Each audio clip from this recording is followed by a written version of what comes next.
आगे जरा बात एक और अहम सियासी उथल पुथल की भी आपके सामने रखते हैं। सियासी बयानों की वजह से जम्मू कश्मीर का माहौल इन दिनों काफी ज्यादा गर्म है। आपको याद होगा कि चंद दिन पहले पुलिस ने इस बात का दावा पेश किया था कि रजौरी के अंदर बैक टू बैक जो धमाके हुए थे उसके मास्टरमाइंड और फरार मिलिटेंट को रियासी के अंदर अवामी मदद के साथ गिरफ्तार किया गया और फिर लेफ्टिनेंट गवर्नर है उन्होंने बाकायदा तौर पर इनाम के तौर पर 5 लाख रुपया देने का ऐलान भी कर दिया। इधर अभी यह खबर चल ही रही थी कि सोशल मीडिया पर कई तरह की तस्वीरें और ऑर्डर्स सामने आना शुरू हो गई, जिसके बाद यह कहा गया कि मफरूर मिलिटेंट जिसके कब्जे से आज गोला बारूद बरामद करने का पुलिस ने दावा भी पेश किया है, उसका ताल्लुक हुक्मरान जमात भारतीय जनता पार्टी के साथ है। जिसके बाद दिल्ली से लेकर जम्मू कश्मीर तक बयानात और काउंटर बयानात का सिलसिला तेज हो गया है। महबूबा मुफ्ती ने सुबह ट्वीट किया, रात को प्रेस कॉन्फ्रेंस की, लेकिन दिल्ली के अंदर आज कांग्रेस ने इसको बड़ा मुद्दा बनाते हुए प्रेस कॉन्फ्रेंस के अंदर बड़े सवाल बीजेपी के सामने रख दिए हैं। इधर बीजेपी ने साफ कर दिया कि इनको इनकी जमात के साथ यानी मज़कूरा मिलिटेंट को बीजेपी की जमात के साथ कोई ताल्लुक नहीं है और बुनियादी रुकनियत तक अभी उसकी हासिल नहीं हुई थी। ताम ऑर्डर और तस्वीरों के बारे में जांच जरूर की जाएगी। बीजेपी तर्जुमान ने भी आनंद फानंद में प्रेस कॉन्फ्रेंस की है। क्या कुछ आज पवन खेरा ने दिल्ली में प्रेस कॉन्फ्रेंस करते हुए सवाल उठाए, जल्दी से इसको सुन लेते हैं, फिर चलेंगे जम्मू जहां से रितिका राजपूत और दिल्ली ऑफिस से मेरे साथ आसिफ रशीद ज्वाइन करेंगे। जरा पहले पवन खेरा साहब को सुनते हैं, कांग्रेस क्यों दरहम बरहम आज दिखी। कश्मीर में भारतीय जनता पार्टी की टिकट पर दक्षिण कश्मीर में एक अरेस्ट हुआ, वो हथियार सप्लाई करता था आतंकवादियों को। मैं उसका भी विनीत जी को कहूंगा कि आपके व्हाट्सएप ग्रुप से भेज देंगे जो उसका नॉमिनेशन पेपर है। तारिक अहमद मीर उसका नाम था। अहमद जो थे वो नवीद बाबू नाम के व्यक्ति को हथियार सप्लाई करते थे। ये सब मीडिया ने क्यों नहीं चलाया, यह बहुत बड़ा सवाल है। हो सकता है कोई दबाव हो। डीएसपी देविंदर सिंह, उसका तो जो ऑर्डर एलजी ने निकाला उसमें लिखा कि we are satisfied that in the interest of the security of state it is not expedient to hold an inquiry in the case of Devinder Singh. राष्ट्र हित में देविंदर सिंह के खिलाफ जांच नहीं होनी चाहिए, ये एलजी लिख कर दे रहे हैं। बताइए कौन सा राष्ट्र हित है, ये किसका हित साध रहे हैं। सरेआम डीएसपी देविंदर सिंह आतंकवादियों के साथ हथियारों के साथ रंगे हाथों पकड़ा जाए, उसके बाद उसको आप सिर्फ नौकरी से बाहर कर दो और कहो इंक्वायरी की आवश्यकता नहीं है। अफजल गुरु ने डीएसपी देविंदर सिंह का नाम कितनी बार लिखा है वह भी आपको चलाना चाहिए, राष्ट्रहित उसी में है।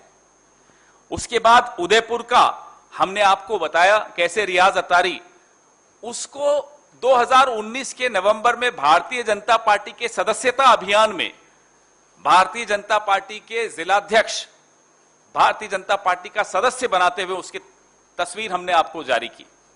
उससे ज्यादा बड़ा सबूत क्या हो सकता है। कल जो कश्मीर में ग्रामीणों ने एक आतंकवादी पकड़ा, वह भारतीय जनता पार्टी की आईटी सेल, माइनॉरिटी मोर्चा की आईटी सेल का प्रभारी निकला, स्टेट का। तो एक के बाद एक अगर इतने उदाहरण, आसाम के भी कुछ उदाहरण हैं। अब एक मोहम्मद फारूक खान, एक कन्विक्टेड टेररिस्ट, मसूद अजहर ने उसको ट्रेन किया, जेकेएलएफ का मेंबर था, municipal election ward number 33 Srinagar से भारतीय जनता पार्टी की टिकट पे लड़ता है। इससे बड़े उदाहरण कुछ मिल सकते हैं आपको किसी और पार्टी में। ये राष्ट्रवादी अपने आप को कहते कैसे हैं। गलती हो जाए, एक आध कोई आपकी पार्टी में घुस गया हो, आतंकवादी निकले, चलो समझ में आता है, नहीं आपने ध्यान दिया होगा।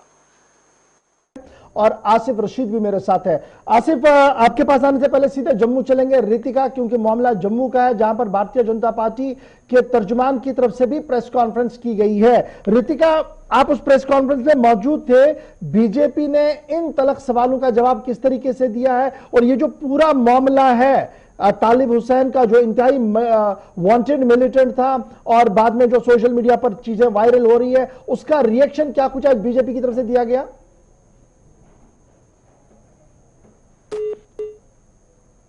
और बीजेपी के साथ जो कनेक्शन बताया जा रहा था, आपको बता दें कि बीजेपी की तरफ से एक प्रेस कॉन्फ्रेंस जो थी वो आज रखी गई। उस प्रेस वार्ता में ये बताया गया कि इस टेररिस्ट का बीजेपी के साथ किसी भी तरह का कोई लेना देना नहीं था। उनका कहना था कि जो पिक्चर्स वायरल हो रही हैं सोशल मीडिया पे, वो कहीं ना कहीं ये जो आतंकवादी पकड़ा गया है, ये एज अ जर्नलिस्ट अलग अलग उनके इवेंट्स में आया करता था और एज अ जर्नलिस्ट ही उसे एंट्री दी जाती थी। जो कार्यालय, बीजेपी कार्यालय में आकर उसने अलग अलग लोगों के इंटरव्यूज किए हैं या फिर फोटोज खिंचवाई हैं, वो एज अ जर्नलिस्ट खिंचवाई थी। किसी को भी नहीं पता था कि वो एक आतंकी संगठन से ताल्लुक रखता है और इसी के चलते वही फोटोज को अब जो है वो मुद्दा गर्म बनाने के लिए वायरल किया जा रहा है और बीजेपी की तरफ से साफ नकार दिया गया है कि इस आतंकवादी का उनसे किसी भी तरीके का कोई लेना देना है जो नहीं है।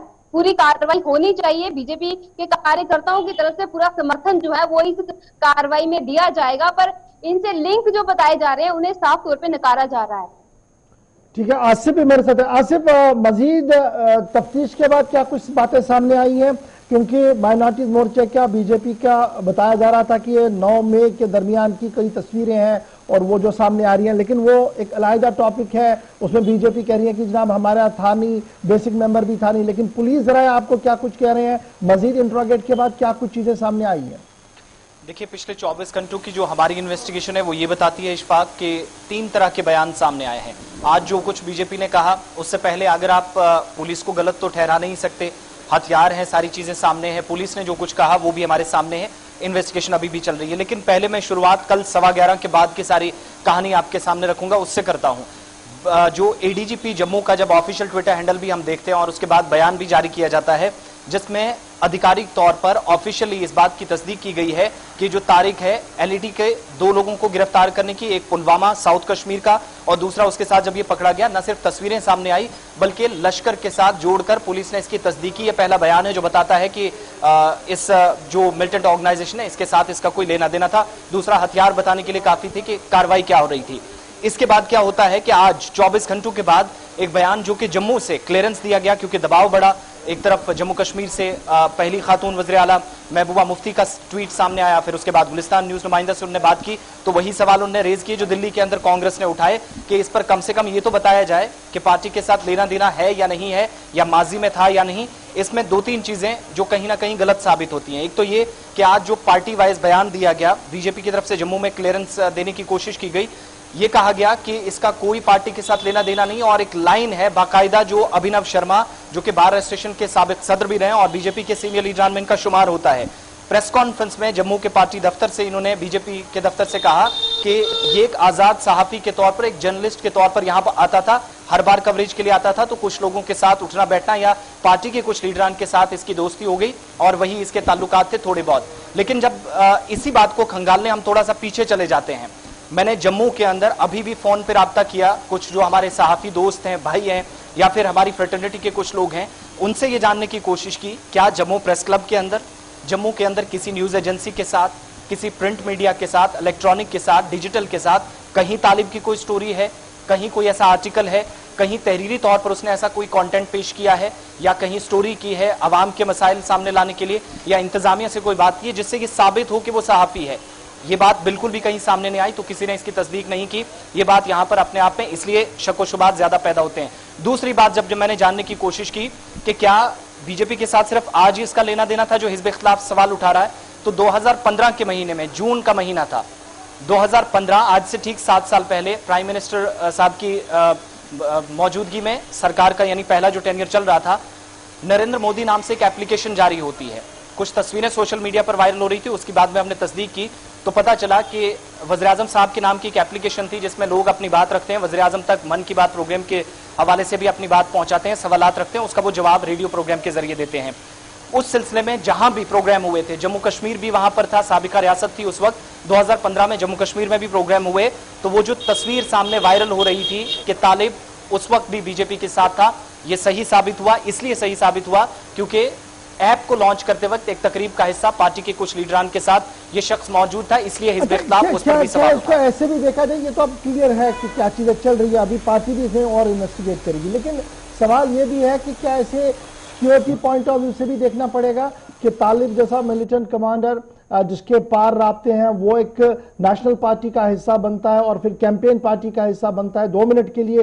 क्या कुछ और प्रोग्राम तो नहीं था कि किसी इजी टारगेट को लिया जाए या कोई और कैजुअलिटी की जाए ताकि एक बड़ी खबर बने? सवाल है 2022 में मई का महीना जो हमारे हाथ एक पुराना नोटिफिकेशन लगा है या ऑर्डर कह लीजिए पार्टी का, माइनॉरिटी मोर्चा के सदर जो बशीर अहमद, उनका साइन और सारी चीजें वो जब सामने आया वही वायरल हो रहा था, तो उसी पर हमने तस्दीक करने की कोशिश की, तो कहीं पर भी किसी ने शायद ऐसा महसूस भी नहीं किया। ये जानकर हैरानी होगी कि आज के वक्त में भी सरगर्म था, कुछ प्रोग्राम्स का हिस्सा बना था, और कुछ लोग तो अब ये भी सोशल मीडिया पर पूछ रहे हैं कि अगर ये सहाफी था तो पार्टी के प्रोग्राम्स में सिर्फ यही क्यों जाता था। ये हिज़्ब इख्तिलाफ ने अब से थोड़ी देर पहले फिर से सोशल मीडिया पर एक कैंपेन जो कहीं ना कहीं, लेकिन बड़ी बात यह है जो हमें समझने की जरूरत है, खुद वो मिलिटेंट था या नहीं, पुलिस ने तो ये क्लियर कर दिया है, टेररिस्ट हैशटैग करके ये एडीजीपी जम्मू का बयान है, बाकायदा हमारे पास ट्वीट्स अवेलेबल हैं। लेकिन थोड़ा सा जब आगे जाते हैं, 12 घंटों के दौरान द्राज के अंदर, राजौरी के अंदर कार्रवाई तालिब के कहने पर ही होती है, जिसका मतलब ये हुआ कि साउथ कश्मीर से मिलिटेंट्स अगर पीर पंचाल की तरफ आते हैं तो वहां से सप्लाई हथियार करना या उनकी मदद करना, ये तालिब पर सीधा सवाल उठता, और उसी के खुलासे पर 12 घंटों में पुलिस ने एक और ऑपरेशन चलाया 60 राष्ट्रीय राइफल्स के साथ, जिसमें और हथियार सामने आए, जिसका मतलब ये साफ है कि पार्टी के साथ वो था नहीं, उस पर क्लियर कर दिया। में बड़ी तेजी के साथ। बहुत बहुत शुक्रिया जी हमारे साथ ज्वाइन करने के लिए। बढ़ते हैं आगे। बात जब ये सारी कुछ चल रही है तो श्रीनगर में भी इसकी गर्मी जो है वो देखने को मिली है, और साबिक वज़ीर आला महबूबा मुफ्ती की तरफ से भी बयान आज दिया गया, और बयान के अंदर सीधे सीधे से निशाना साधा गया मरकजी हुकूमत पर। कहा गया कि अगर राहुल गांधी या महबूबा मुफ्ती इसके साथ फोटो होता और इस तरीके की सूरत-हाल होती तो ताबड़तोड़ एफआईआर भी हुए होते और शायद कई लोगों की गिरफ्तारी भी हुई होती, लेकिन न जाने क्यों सरकार यहां पर खामोश है। महबूबा मुफ्ती, देखिए, जो का विजिलेंटीज हैं जिन्होंने इखलाक को मारा, उसके बाद उनको फूलों के हार किसने पहनाए? बीजेपी के मिनिस्टर ने पहनाए तब। इसी तरह जो उदयपुर में जिसने कत्ल किया, बेईमाना कत्ल किया, शायद उसका नाम रियाज है, वो किससे मुंसलिक है? बीजेपी के साथ है। बीजेपी का वो फोटो देखी होगी आपने उसकी, बीजेपी के बड़े बड़े लीडरों के साथ। इसी तरह जो अभी यहाँ तालिब हुसैन पकड़ा गया, एलईटी का मिलिटेंट है, वो बीजेपी की आईटी सेल का इंचार्ज है। तो कहीं ना कहीं ऐसा लग रहा है कि बीजेपी जो है, जो भी सोसाइटी में जो क्रिमिनल एलिमेंट है, जो बदनाम लोग हैं, जो शरारती लोग हैं, उनको अपनी पार्टी में उनको सहारा देती है, और उसके बाद उन्हीं से ऐसे काम करवाती है जिससे हिंदू मुसलमान में आपस में फसाद होता है। अभी जो उदयपुर में जो बेहमाना कत्ल हुआ है, तो उससे बड़ी ज्यादती तो नहीं हो सकती है किसी के साथ, मगर जो जिसने कत्ल किया वो भी बीजेपी का रकुन है। इसी तरह जिसने इखलाक को, जो उन्होंने, या बाकी जो मांस, गाय का मांस खाने के लिए जिन्होंने लोगों को, मुसलमानों को मारा, उसके बाद उनको भी बीजेपी ने हार पहनाए।